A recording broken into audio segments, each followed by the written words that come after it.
সিরাজগঞ্জের তাড়াশে গ্রামবাসী চলাচলের রাস্তায় পুকুর খনন করেছেন আওয়ামী লীগ নেতারা। বাধা দেয়ায় হামলা মামলার শিকার হয়েছেন অনেকেই এবং ভোগান্তিতে শতাধিক পরিবার।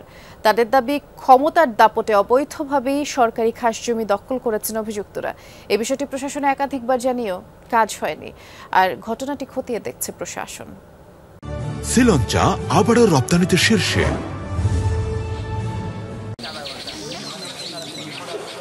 তারাশের চলনবিল পারের জনপদ হামকুরিয়া।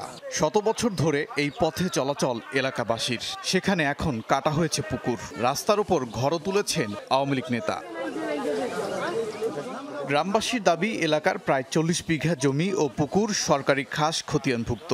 দীর্ঘদিন ধরেই অবৈধভাবে তা দখলে রেখেছেন ইউনিয়ন আওয়ামী লীগের যুগ্ম সম্পাদক নজরুল ইসলাম মোল্লা ও মহরম আলী। ব্যবহার করছেন নিজেদের মতো করে। 17 বছর ক্ষমতার বললে ওরা মাটি কাটিয়া ওই এক মুড়া বাড়ি করিয়া এই গরমে এগারে অত্যাচারে না থাকবার বাড়ি আমাকে জেল পর্যন্ত খাটাইছে। আসলে আগে মাটিয়াল হলে ওনারা ইয়ে করিয়া ভাঁতামো করিয়া দলিল করে লিছে। বেকু দিয়ে রাস্তা কাইটা তারপর রাস্তাটা সমান করে আলা, মানে আমরা হাঁটতে দিব না। সমান জায়গা ওরা কাইটিয়া গভীর করছে, নিম্নে 20 হাত গভীর করে ওরা বাড়ির জায়গা বানাইছে। চলাচলের পথ বন্ধ থাকায় ভোগান্তির শেষ নেই গ্রামবাসীর। বিষয়টি সিরাজগঞ্জ জেলা প্রশাসন সহ বিভিন্ন দফতরে দফায় দফায় জানিয়েছেন তারা। করেছেন মানববন্ধন, সংবাদ সম্মেলন, তবুও সমস্যার সমাধান হয়নি।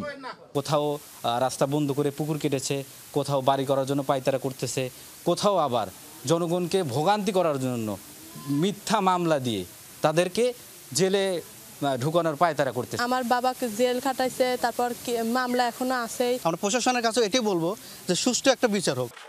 হাসিনা সরকার পতনের পর থেকেই আত্মগোপনে অভিযুক্তরা। বাড়িতে পাওয়া গেল মহরমের স্ত্রী রবিনা খাতুনকে। তার দাবি, নিয়ম মেনেই জমির ভোগ দখল করছেন, তবে দেখাতে পারলেন না নথিপত্র। না না, আমরা আওয়ামী লীগের গরমে তো কিছু করি নাই ভাই। আমার আওয়ামী লীগের কোনো নাই, কোনো নেতাই নেই। দিছে সরকার, যদি সরকার দেয় তাহলে তো ভালো, না দিলে সরকার নিলে তো আমার কোনো ক্ষমতা নাই। ভূমি অফিস সংশ্লিষ্টরা বলছেন, ঘটনাটির তদন্ত চলছে, এরপরই নেওয়া হবে ব্যবস্থা।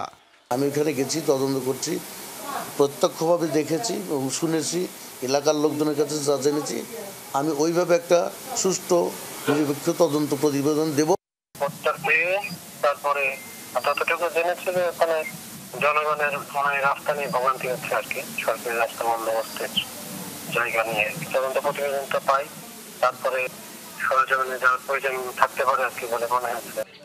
হামকুরিয়া এলাকায় শতাধিক পরিবারের বসবাস। দ্রুত সমস্যা সমাধানের দাবি জানিয়েছেন তারা। ওবায়দুর রহমান, যমুনা নিউজ।